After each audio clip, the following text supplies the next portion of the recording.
¿Qué tal, chicos, chicas? Sean bienvenidos a un video sobre la importancia del desarrollo rural en Colombia. Estamos en una de las zonas más importantes del país a nivel de independencia y de relación con el desarrollo rural. Estamos en el puente Boyacá. Digamos que acá podríamos hablar que es el primer proceso democrático que se realiza acá en Colombia debido a esta gran estructura centralizada de poder que se quería desarrollar, y es el proceso de potenciar y mejorar el sector productivo del país.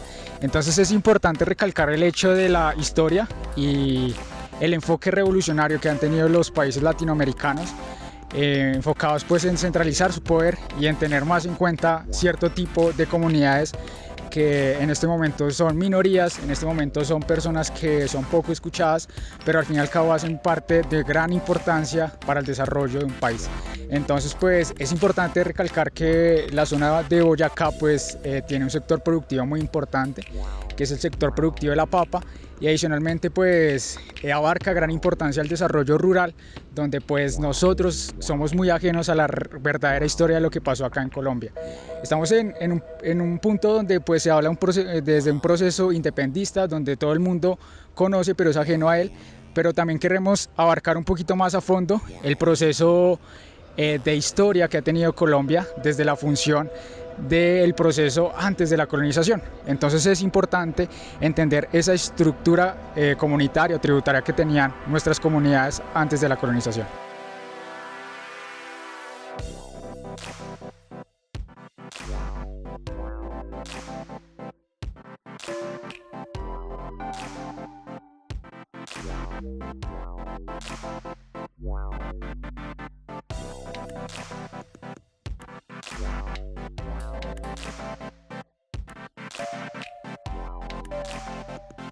Bueno, llegamos a la parte del Museo Arqueológico de Sogamoso de Eliezer Silva Celis.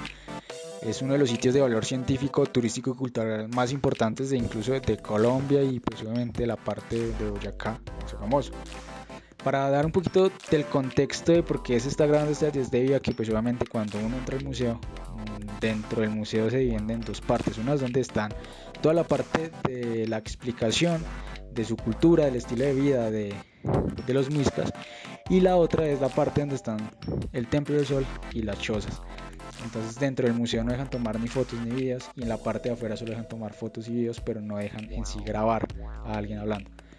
Entonces, dando contexto a esto, pues es importante hablar de que pues obviamente el Templo del Sol lo destruyeron en la época de la colonización, y se empieza a hacer un proceso de reconstrucción en los años de 1985 a 1997. Esto tiene una totalidad de 12 años de trabajo, y esta labor la dirige el arqueólogo Eliezer Silva Celis. Él fue el fundador del museo y empieza a desarrollar esta construcción por medio de evidencias arqueológicas. Acá se encuentran tumbas de enterramiento donde se hicieron pues análisis de carbono 14, y esto permite saber la antigüedad de este tipo de tumbas.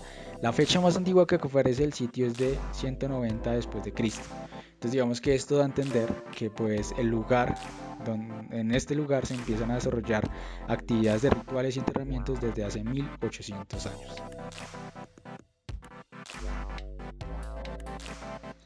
Bueno, para hablar acerca de la reconstrucción del Templo del Sol, se tiene que tener en cuenta también lo que está en la literatura de los cronistas. Ellos hablan de que dentro del Templo del Sol se encontraban unos altares pegados a las paredes donde se ubicaban unas momias. Estos eran cadáveres preservados de antiguos líderes. Estas momias originalmente pues en Sogamoso se destruyeron con el incendio del Templo del Sol, que fue en 1537. Y a la hora de la reconstrucción pues empiezan a tener en cuenta muchas cosas, entre estas están los materiales. Entonces pues el interior es recubierto con estera de esparto, las paredes son de caña de gaita, el techo tiene una caña de flecha y paja de páramo, pero lo que más resalta en el templo son estas maderas gigantescas. Estas son un árbol sagrado en la mitología muisca, que es el guayacán. El guayacán en la época prehispánica era fácil de obtener en este territorio, pero ya para la reconstrucción se traen estas maderas desde las selvas del Corán, del Magdalena Medio y el departamento de Santander, donde el árbol central que vemos en la parte del Templo del Sol tiene aproximadamente 500 años.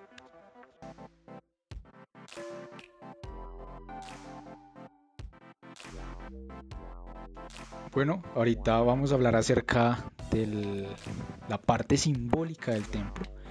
Y es importante entender que el templo, cuando se hace una reconstrucción, tiene una ubicación específica y empieza a actuar como observatorio astronómico. Acá empezamos a hablar de los solsticios, los equinoccios, que es el ciclo de 4 puntos, que se denomina como anelama solar o un año solar, que para la cultura muisca es el SOCAM. Este ciclo solar se empieza a evaluar desde los observatorios astronómicos o solares, y esto permite conocer ese ciclo solar, que a partir de allí se empieza a referenciar los cambios climáticos. En la época se define que hay dos temporadas de sequía, 2 temporadas de lluvia, y se empieza a tener la importancia en la agricultura. Es como una tecnología agrícola para tener un calendario agrícola y organizar el tiempo productivo de las comunidades. Entonces empezamos a entender la función comunitaria por medio de el SOCAM, que es el sistema para medir o observar los cambios climáticos que ocurren durante un año. Entonces, acá pues damos finalidad a este video. Es como un inicio al entender una cultura que hace parte de nosotros, que realmente somos muy ajenos a ella, pero tenemos mucho que aprender de esto. Así que muchas gracias por su atención y nos vemos en los próximos videos. Adiós.